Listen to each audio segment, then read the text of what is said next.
With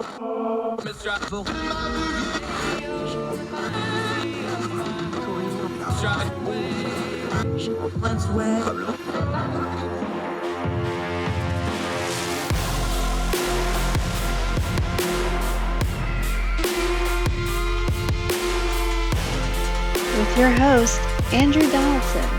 This is Heard Tell. It's Heard Tell Show. It is Tuesday, May the 10th, year of our Lord 2022. Just keeps clipping right along. Hope y'all are doing well wherever you are, across the street and around the world. Got a couple different stories we want to talk about on today's program. So glad you're with us. Over in the UK, developing story. We talked about Boris Johnson getting in trouble for drinking on the job during COVID restrictions and having himself a little party. His opposite, Keir Starmer.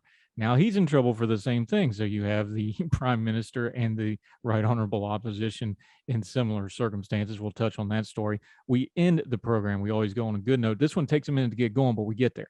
A former Coast Guardman from the Vietnam era wound up spending 27 years in prison, has found a way to redeem himself post-prison in a very special way that honors both his service and his very own family. We'll get into that story at the close of the program. Also, Boeing is leaving Chicago. You may remember about 20 years ago, right around 9/11, they famously left Seattle. Well, they're on the move again. We'll tell you where, we'll tell you why, and we'll speculate why they picked that destination, also some of the cultural and political influences that might have went into that. One of our favorites on the show today, Em Carpenter. Love talking to her, senior editor at ordinary-times.com. She's an attorney, and we're going to talk about the story about the LSAT, the ABA saying that the LSATs will not be mandatory. They can be ignored. She thinks they won't be. What is an LSAT? What's involved in it? Why is that important? We also talk about law school, what it takes to become a lawyer.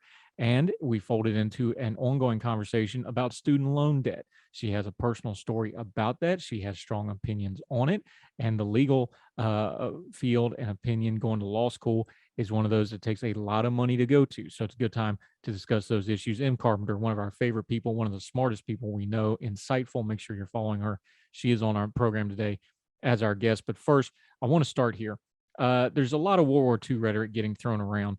One is because we're approaching VE Day, but not only that, Vladimir Putin and his insane war of aggression against Ukraine that is murdering civilians and destroying cities keeps invoking World War II, and he keeps saying they're going to denazify Ukraine. And there's been a lot of Jewish and anti-Semitic rhetoric coming out of the Kremlin, including Foreign Minister, so bad that allegedly Putin ended up apologizing to Prime Minister Bennett of Israel on the phone. Can't confirm that. That just came from the Israeli side. But if true, that's pretty remarkable that you get Vladimir Putin to apologize for anything. What's all this rhetoric? Well, this story touches on some of that to put it back in the proper perspective. I know we're a culture and politics show, but it's important to have perspective. Washington Post. I want you to hear this story. Seek it out and read the whole thing. We're going to just touch on part of it. But from the Washington Post, this is written by Sarah Pullman Bailey. Excellent piece. When given the choice to put his religious identity on his metal dog tag, World War II soldier Albert Belmont did what many Jewish soldiers did at the time. His family members says he put a P for Protestant out of fear of what Nazi Germany soldiers could do to him if he were captured. For more than 7 decades, Belmont was buried under a Latin cross, what soldiers were generally buried under unless they had an H on their dog tag for Hebrew. In April, however, his daughter and granddaughters traveled to France to see the cross above his body replaced with a Star of David, reflecting his Jewish identity. Belmont's changed headstone is part of a larger operation called Operation Benjamin, working to correct the headstones of hundreds of Jewish soldiers who died in World Wars I and II.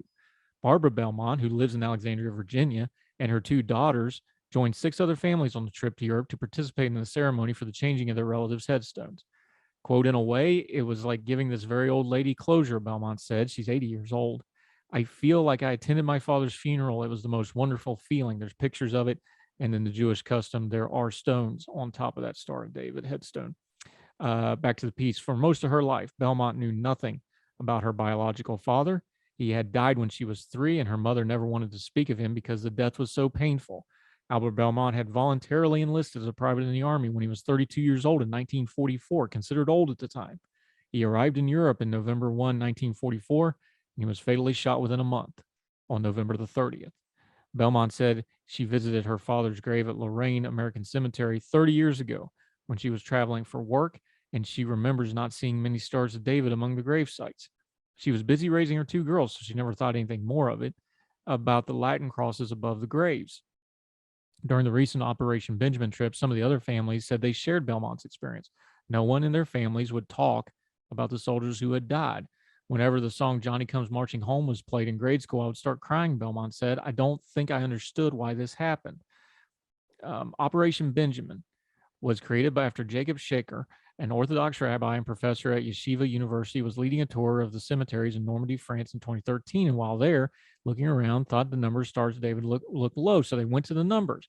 2.6% of U.S. casualties in World War II were Jewish, and thus, for the Normandy invasion, there should have been about 250 headstones, and there's only about 149.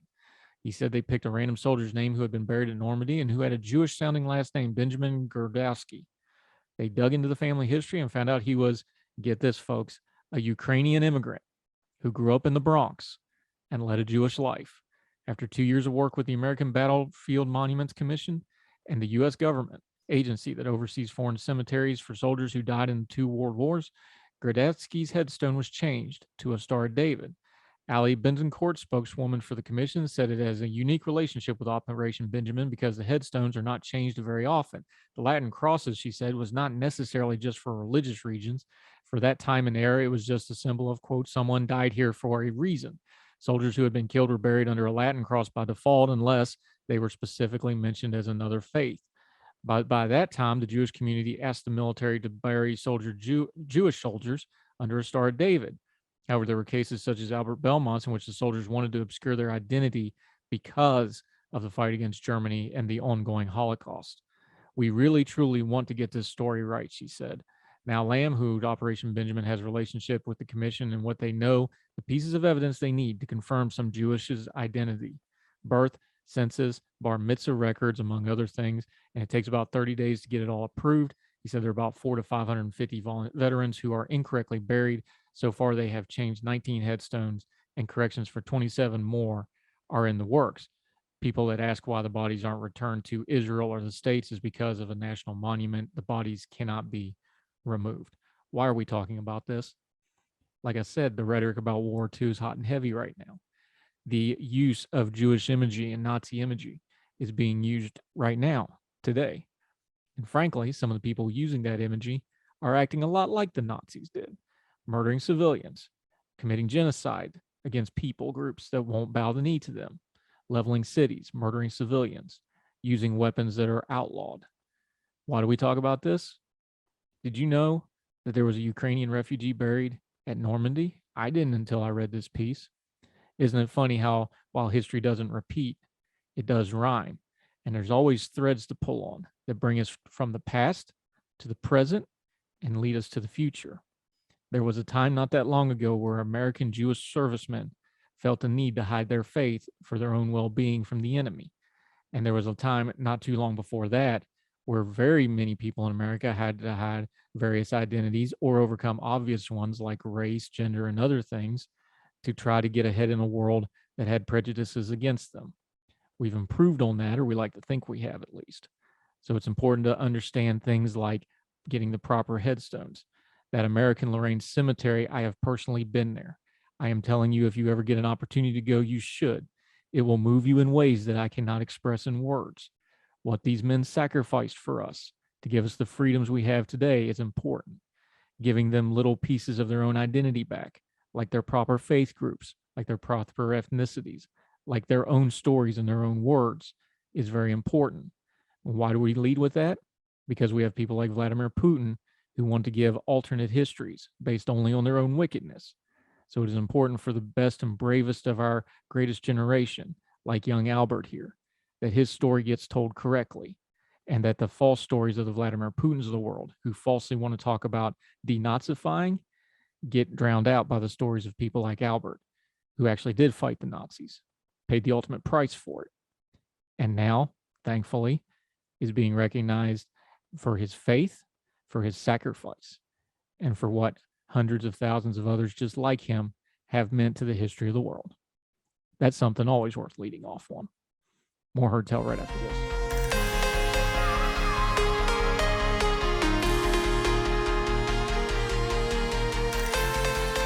Welcome back to Heard Tell. Let's back up for a second because there was some news in the headlines over the last couple of days.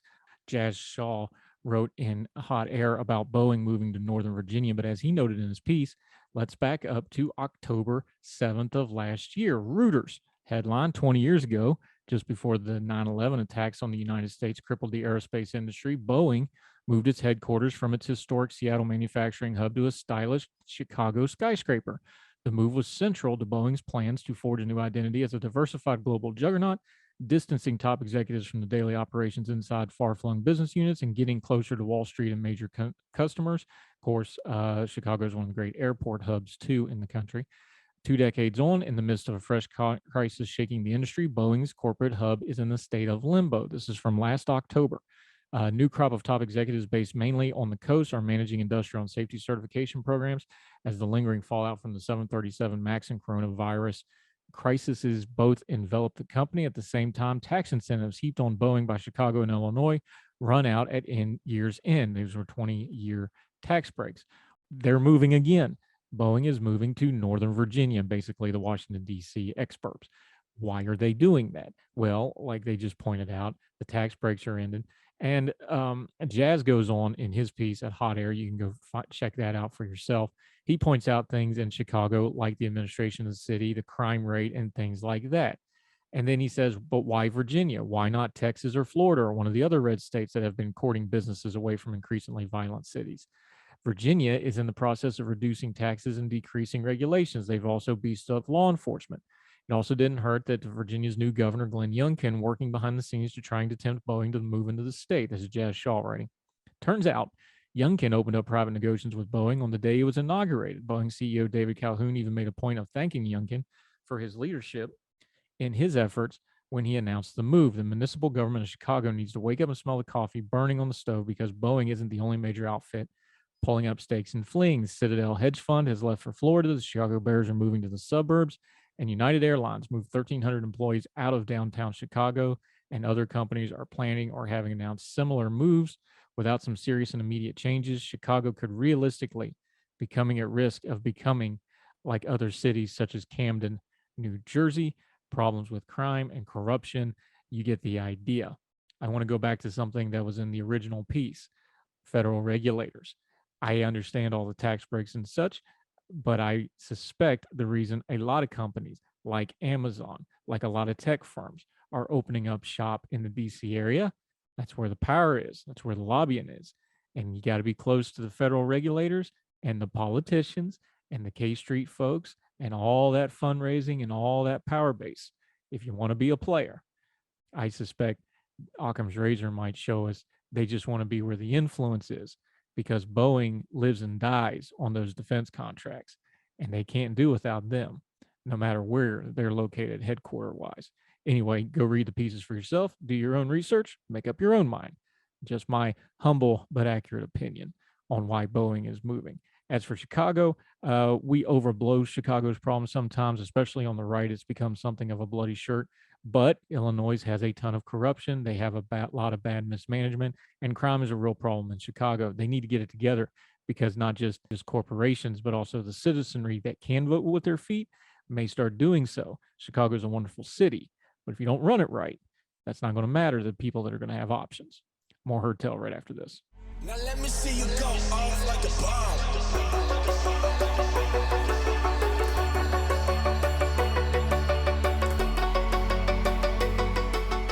Welcome back to Heard Tell. Okay, one of our favorites. She is the senior editor for ordinary-times.com. She is an attorney.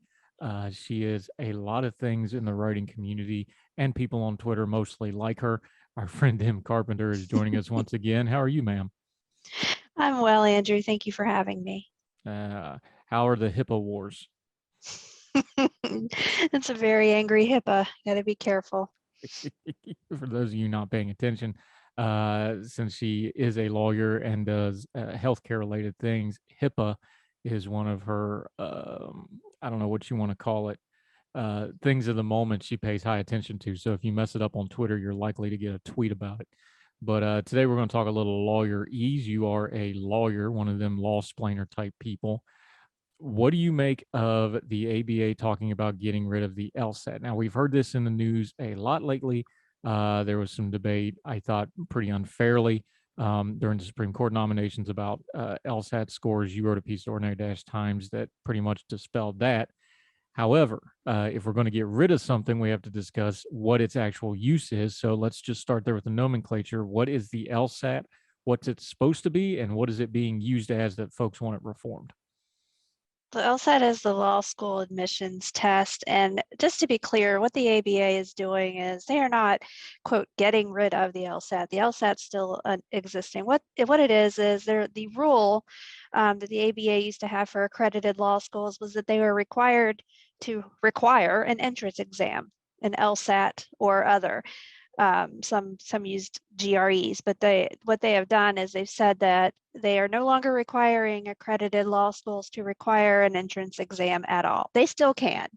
And I suspect a lot of schools probably will continue to do so for a variety of reasons. But the LSAT is a standardized test, like the GRE or the MCAT, which is the medical school equivalent, and it is an aptitude test that's designed, whether it does it accurately or well, can't speak to that, but it is designed to determine whether or not a person's reasoning skills, their logic skills, whether they actually have a good chance of success in law school based on how they think, how they solve problems, their comprehension, things like that. So it's not a test about what do you know about the law. You don't know, you theoretically know nothing about the law before you have actually gone to law school. So there are no legal questions on the LSAT.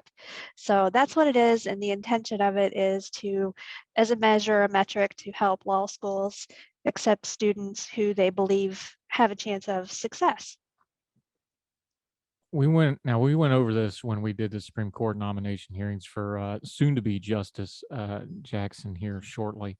Uh, just to tee it up though, for the trivia buffs out there, how many law questions are on the LSAT? 0. There are no legal questions on the LSAT. You are not presupposed to have any legal knowledge before you sit for that exam. You have not been to law school yet. They don't expect you to know the law.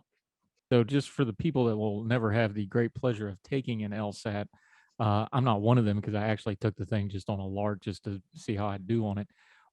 This isn't like a normal test. This isn't just fill in bubble fields. This isn't flashcards. Explain to people what is actually going on this test, because a lot of folks, maybe they haven't done logic problems and things like this. Just kind of giving a little bit of an explainer of what the test is actually like to take.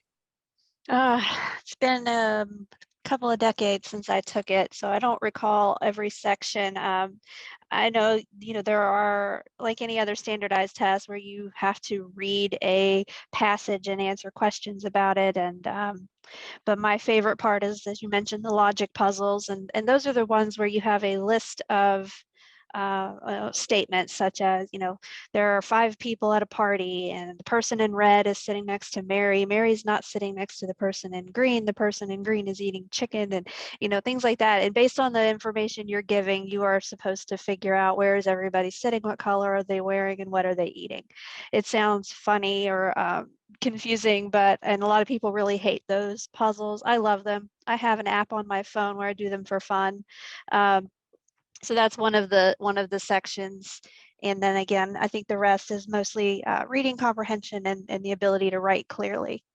Yeah, well, that explains a few things about your personality. We were wondering about that you do those things for fun. Em Carpenter, lawyer, joining us, senior writer at ordinary-times.com.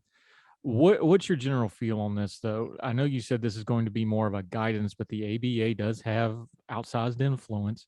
I know you don't think they're going to get rid of it totally, but what is your feel that the reaction at the academic level, at the law school level, is going to be for this? Well, I think that, like I said, I don't think that a lot of law schools are going to be eager to dump it, to get rid of it altogether.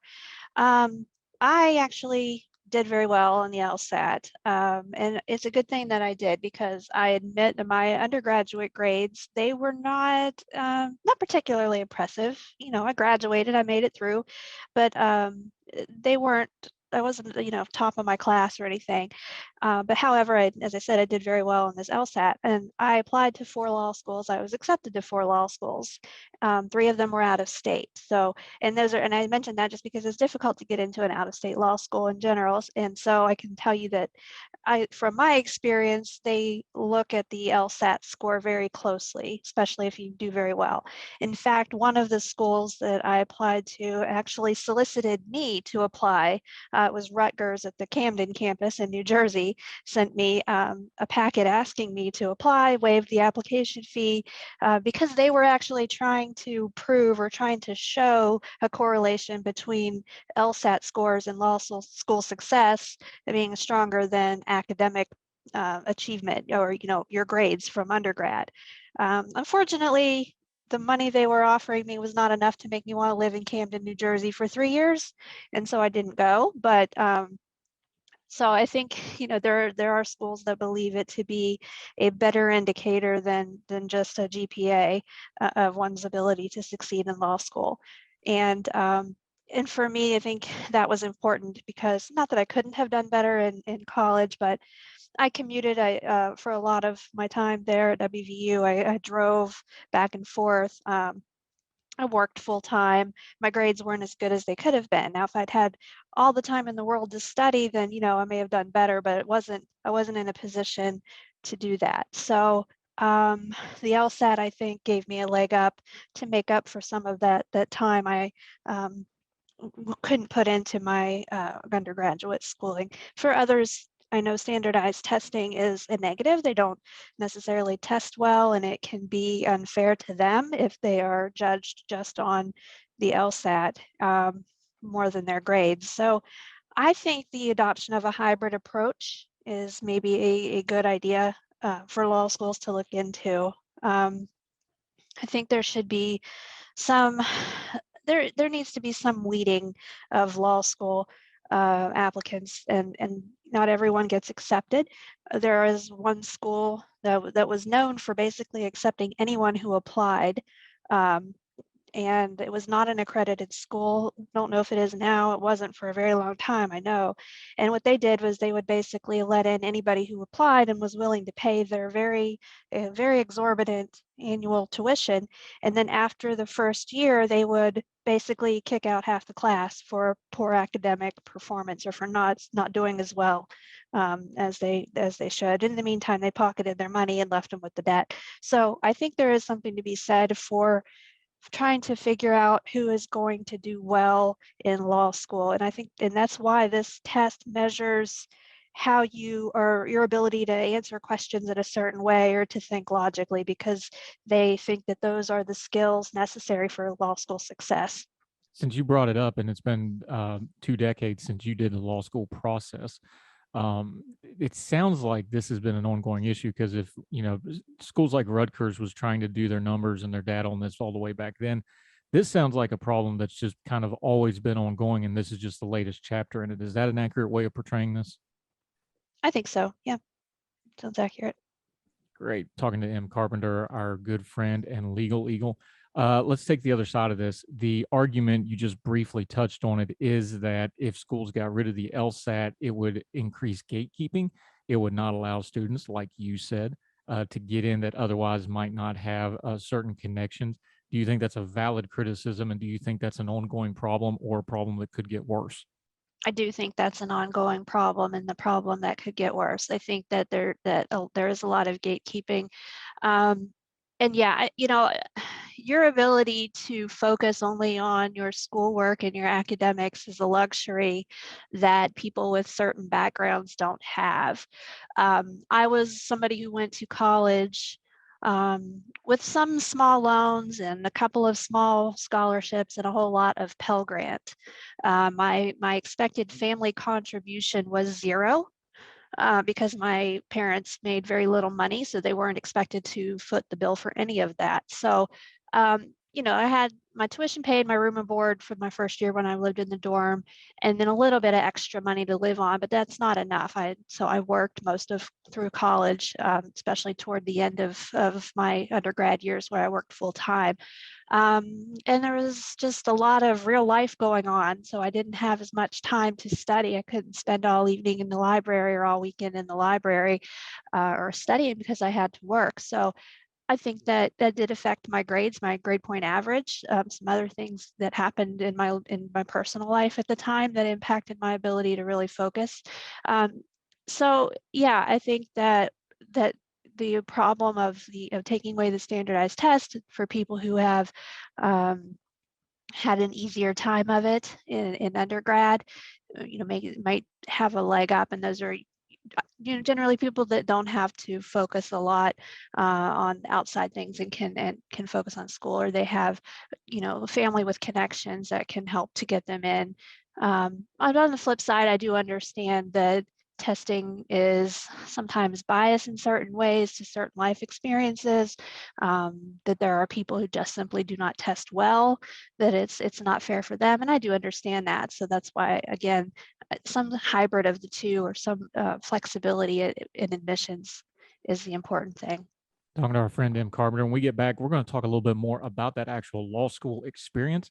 We're going to lead that into the student loan debate that's going on. Why law school is so expensive? Is that one of those prohibitive gatekeeping things we've been talking about it? And a little bit more about the LSAT. Our talk with our lawyer friend, senior editor at ordinary-times.com, Em Carpenter, continues on her tell right after this.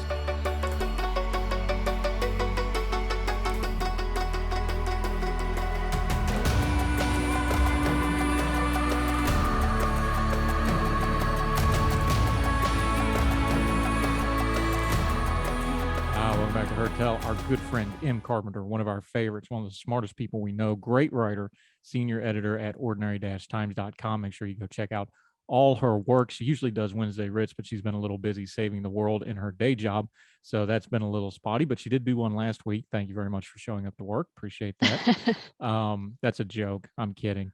Let's talk about that law school experience for just a second. Law school has always been prohibitive. It's always been tough to get into. It's always been extremely expensive. Are we reaching kind of a critical point, though, where maybe it's gotten too inclusive, too hard to get into, and too expensive? Too expensive, yes, I think is definitely too expensive.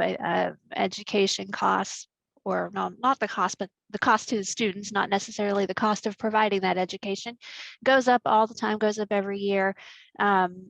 And in law school, just by way of example, when I finished college, I had about $16,000 in loan debt from my 4 years of undergrad. My first year of law school, for which there are no Pell Grants, my first year's debt from law school was $16,000, and I know it's probably a lot more than that now. Obviously, in 20 years, that's gone up.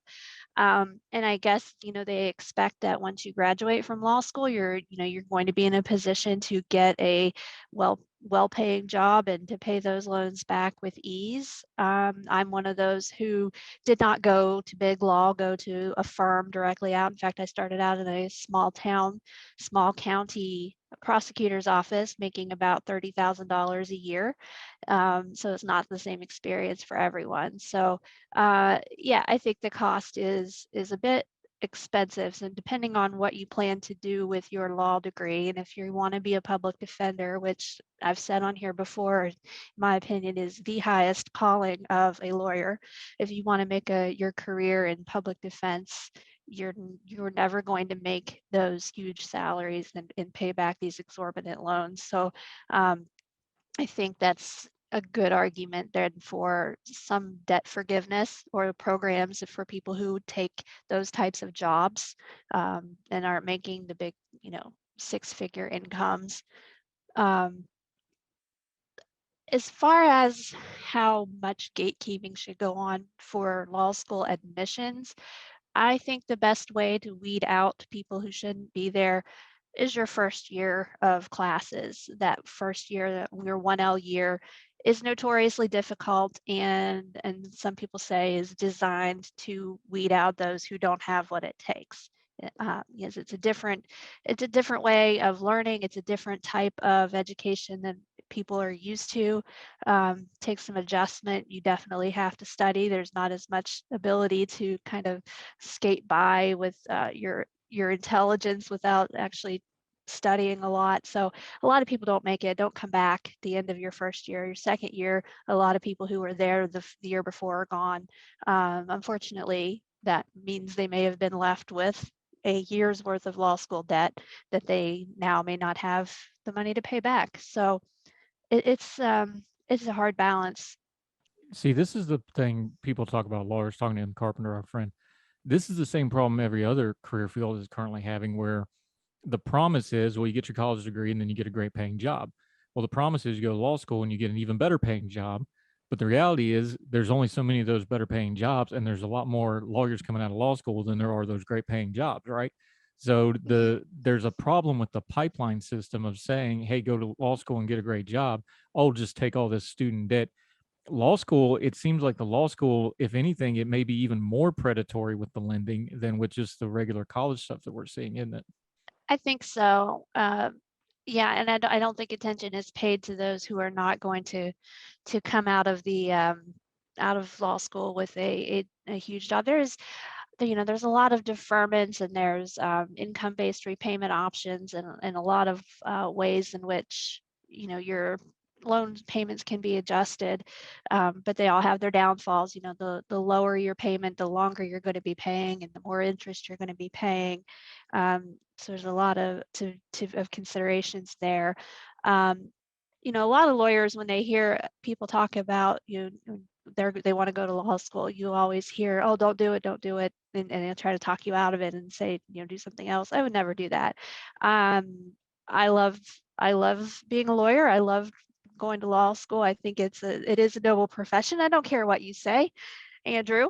um, I'm glad you always do make it so I can lean on you and I don't have to do it. So yes, you I'll agree with you. you make a lot of lawyer jokes at my expense. That's why I say that. Um, but I think it's a good profession. It's a noble profession. Everyone hates lawyers until they need one, and they actually get help from one. So I think it's I don't want to dissuade people from going to law school. I don't want to encourage people to take on $200,000 worth of debt for their legal education. I certainly did not. And I know a lot of people want to go to the top tier law schools. So, help them get that high paying job, and it might work out for them. But you can go to a school, a perfectly good law school like I did, WVU. It's not Harvard, it's not Yale, but I'm doing just fine. And I know, I have classmates who went on to firms and are doing very well. So I think that, you don't have to go into six-figure or double six-figure debt to get a law degree. You can do it. You just, adjust your expectations, adjust your standards. You can do well and not incur that much debt. Everybody thinks that you're going to, every lawyer has $250,000 worth of debt. That's not the case, certainly not the case for me, and probably not the norm. So I think that you hear the loudest, most egregious tales and egregious stories, but I think that it's doable. Do I wish that I had less debt? Yes. I wish I had been able to pay more of it at the time. A lot of law schools, WVU included, discourage or prohibit you to have a job while you're in law school, especially if you're a 1L in your first year. You are not allowed to work outside of maybe perhaps a work study job at the law school. So, those are all things that go into it. And obviously, I didn't have the ability to pay for it out of pocket. So do I wish that I could do it all over again and skip law school? Absolutely not. Is that antiquated though? I mean, we've seen it with like things like sports, they've relaxed standards where people can work now, other areas with things like the gig economy, with technology where people can basically work online and make a good living or have side gigs or you can be an Instagram superstar. I'm so told. I'm not on Instagram, but I hear tell there's folks that can do that sort of thing, make money at it. I'm just for the example though, is it antiquated to say no, you can't work a job during law school, because with things like the gig economy, there's a lot more flexibility in what is defined as work? Is that something that should be reviewed? You know, it may be antiquated, like you said. Maybe it's not that way anymore. I know some students worked anyway. I worked. But I had a work study job on campus, so maybe it didn't count. But I still worked full time, so or as close as I could get with that job. But yeah, again, if you're not cutting it, if your grades are not good enough, and because you're working full time, then there's other ways they can just you can go on academic probation. You can lose your lose your spot in the class. So I don't think it's necessary to prohibit from work, and that is a good point that maybe that's changing. But the extent to which you can have a job and be successful in law school will vary person to person. But it's not. I agree with you that these days it may be less common than it was 20 years ago. Not sure. Talking to Em Carpenter, our friend. Okay, you've been open about it. You've wrote about it. You've talked about it. I've talked to you about it because it keeps coming up. Where do you land on student debt? Big push now. There's more talk that President Biden might do some kind of a forgiveness or a forbearance on student loan debt. You have been very open that there was no way you could have gone to college, let alone law school, without student debt. You've talked about it openly. You just talked about having to carry that debt. Where do you fall on something like student loan forgiveness? Well, it's a troubling topic for me. On the one hand, yes, I experienced the burden of my debt, especially earlier in my career when I wasn't making as much money. But I never, regretted it. I still believed that we were raised, and I think most kids these days are still raised, and I'm guilty of sort of pushing my children that way as well. We were raised to believe that a college education is necessary, that it's a goal that you should want to achieve if you're going to have success. And I may be old fashioned. I still believe that. Yes, I know there are trades that make a lot of money, and that would be fine with me as well. But I still am very encouraging of my children that their plan should be to go to college. And a lot of us grew up with that. And so straight out of high school in May and into college in August, there's not much a break in between. And I think if I had taken a break to, get a job instead and try to save money, I don't know that I ever would have actually gone back, or at least maybe later in life I would have. I don't know if I'd taken a year off or 2 years off at that stage of life, if I would have actually ended up going to college. So, but now I have these student loan bills I'm still paying every month. And do I need debt forgiveness? Me personally, no, I can pay my bills. Right now I have the money, I have enough income to pay the bills, but I'm lucky and I understand that. What I do think is that if there was some forgiveness, means testing, I think is important, would be an important part of that. I don't think everybody needs it. I understand the argument that we end up with a lot of middle and upper class people benefiting, and the people who didn't go to college or didn't get degrees where they're making a lot of money, that they end up shouldering that burden. So I'm sympathetic to that. And I don't like the argument when I hear it of, I paid my loans, why didn't you? Or why shouldn't you? There's a lot of things where things get better in the future than they were for past generations. And I don't like the it's not fair argument so much. But so, yeah, I think overall a means tested arrangement would be something I would support.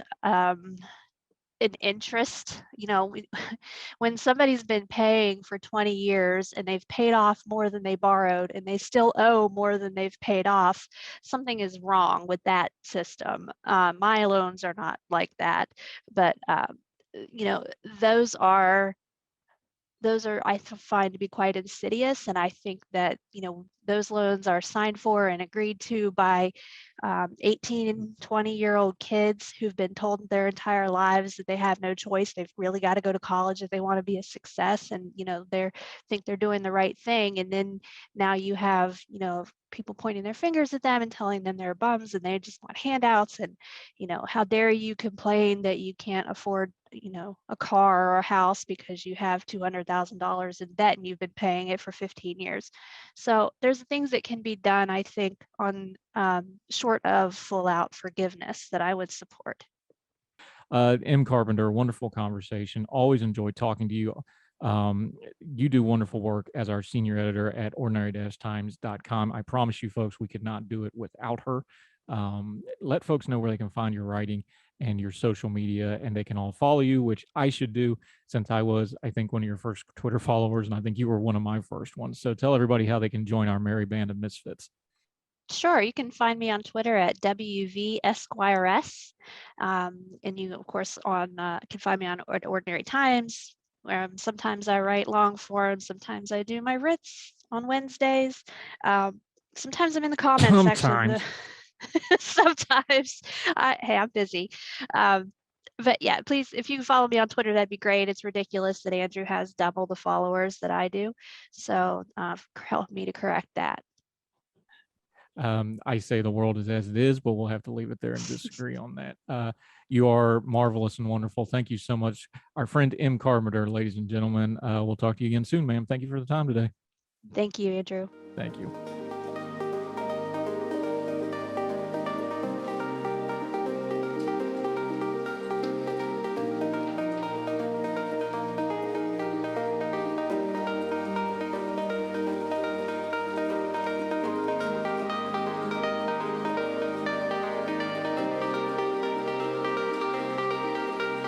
Going back to her tell, just want to mention this real quickly because it's a story we're going to work on covering here in the soon future. Remember, we talked about Boris Johnson getting in a little trouble for having a big old party during the COVID lockdown. Well, his counterpart, his opposite number in the Labor Party, who stands across the dispatch box for him during PMQs on Wednesday morning, which you ought to be watching. They're very entertaining. Keir Starmer, Sir Keir Starmer to you. Turns out he's on video having a beer out in public during the COVID lockdown era. So he has came out and said, I will quit if I'm fined over the lockdown beer. There is a police investigation going. If it is found that he broke the rules, he is offered to step down as the leader of Labor. So he's either very confident or very foolhardy. From the Times UK, Starmer said that he would resign if found to be culpable or in breach of the rules. This comes at an interesting time.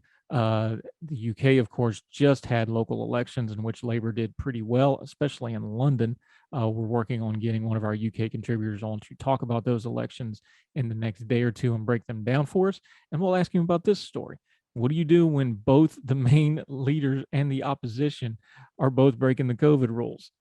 Fun times for our friends in the UK. We'll follow this story as it continues to develop. Always something entertaining going on across the pond with our friends over there. One reason we keep up with it. More Her Tell right after this.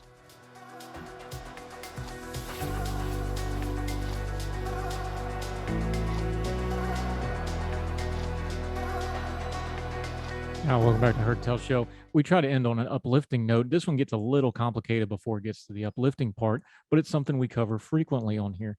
You're not going to talk about justice unless you're going to talk about restorative justice. That's giving people chances. And this is a good story of that from the Washington Post. After spending 27 years in prison, Kent Brewer looks forward to going to work every day where he sees green open spaces and, quote, people that are like family. Brewer is 69 years old, who has a slight frame but a firm handshake and is a full-time employee at the Cheltenham Veterans Cemetery in southern Prince George's County. His job is made possible through a partnership between Maryland's Department of Public Safety and Correctional Services and the Department of Veteran Affairs to hire honorably discharged veterans who are incarcerated to work at the state veteran cemeteries once they are released. The program is part of an effort to reduce barriers and help people in prison re-enter communities. Our goal is to see all veterans who have experienced incarceration successfully reintegrated back into the communities in which they live, said George W. Owings, Secretary of MDVA. This partnership is one way of doing that. It's a fantastic opportunity to connect those that are in our system or have served time in our system that are veterans and reconnect them to something that at times, I'm sure, can be very emotional to them. Here's the trick to this whole program, though. As part of the program, the people are given a state position identification number, guaranteeing their employment and pay as a state employee, said Russell C. Ware, Director of Cemetery Memorial Programs for the MDVA. Brewer went through the pre-release program while at Dorsey Run Correctional Facility and was released February 14th. He became a full-time employee at the Veterans Cemetery on March 9th. We believe in the system so much that we've actually reserved positions at the cemeteries for this program. When a state position identification number became available for Brewer at Cheltenham, Superintendent Demetra Johnson said she knew she wanted him on her team. Johnson said Brewer's work at the cemetery covers a little bit of everything. He fixes and realigns headstones. He cuts grass. He even operates heavy equipment like an end loader, and he takes a lot of pride in what he does. Brewer was a Coast Guard veteran. During the Vietnam era, he faced difficulties with substance abuse and was in and out of prison, and at the age of 43 pled guilty to a murder he committed during an argument while high on drugs. He served 27 years for that crime. Quote, when you're on drugs, the only thing that matters is what you can do to satisfy your addiction. I learned that in prison, people matter. Your family matters and that strangers matter, Brewer said. It just dawned on me that what you've done is wrong. It's terrible and you have to straighten this out. And that's the effort I've been putting into this. While in prison, Brewer became a tutor to help others in prison learn how to read and write, joined a Quaker community, and helped train a service dog through a program that provides the dogs to wounded veterans. Ramona Buck, who attended the recent news conference, met Brewer when he was incarcerated. She and a group of Quakers started a worship group there, which Brewer joined. Buck and her husband kept up with Brewer over the years, and upon his release, even assisted him with things like housing and a car. Kent is a remarkable human being, Buck said. She helped others who were bullied in prison through his kindness. Brewer says he applies his work ethic to his job every day and hopes to work at the cemetery for as long as he can. Two of Brewer's brothers are veterans, and one of them is buried at the cemetery he now works. I know I have somewhere to go every day, Brewer said. It's been a blessing. Things just fell into place like I never dreamed. Owings and Green praised Brewer at the recent news conference. Owens describing him as a true asset to the cemetery and a, quote, focused and dedicated employee. Mr. Brewer, we're proud of you, Green said. We're proud of your hard work, your commitment to your success that has allowed this opportunity to be possible, and the example you set for others. There's all the data in the world that the recidivism rate for convicted felons and criminals that get out of prison all starts with their ability to get an income, get a job, and put their life back together. And when those hurdles aren't cleared very, very quickly, once they get out of prison, they almost always fall back upon bad habits and criminal ways. Getting them guaranteed jobs coming out of prison, pre-qualifying them, getting them ready to go, and having them that success seems like a great idea. Let's do some more of that. Have a lot less crime because we have a prison system and a justice system that stops making career criminals. If we can rehabilitate folks, we should. Good old Mr. Brewer. May he take good care of that sacred space full of our honored dead for as long as he possibly can. That'll do it for Heard Tell today. Make sure you're subscribed wherever you're watching or listening to this program, the YouTube channel, or on any of the podcasting platforms. And nobody's going to say a word if you follow on multiple places. That's just fine too. Numbers are through the roof. We so appreciate y'all staying with us. We really appreciate it. Lots of great stuff coming up the rest of this week. If you missed anything, Twice on Sunday show recaps all of last week with 5 great interviews, and you can go watch the full episodes either on the Good Talks breakouts of the interviews or the full episodes. Look at them, find them, make sure you share them. That only costs you a click. The subscription only costs you a click. It'll always be free because as long as you're listening, we're going to keep doing it. So wherever you and yours are across the street or around the world, we hope you're well. We hope you are well fed.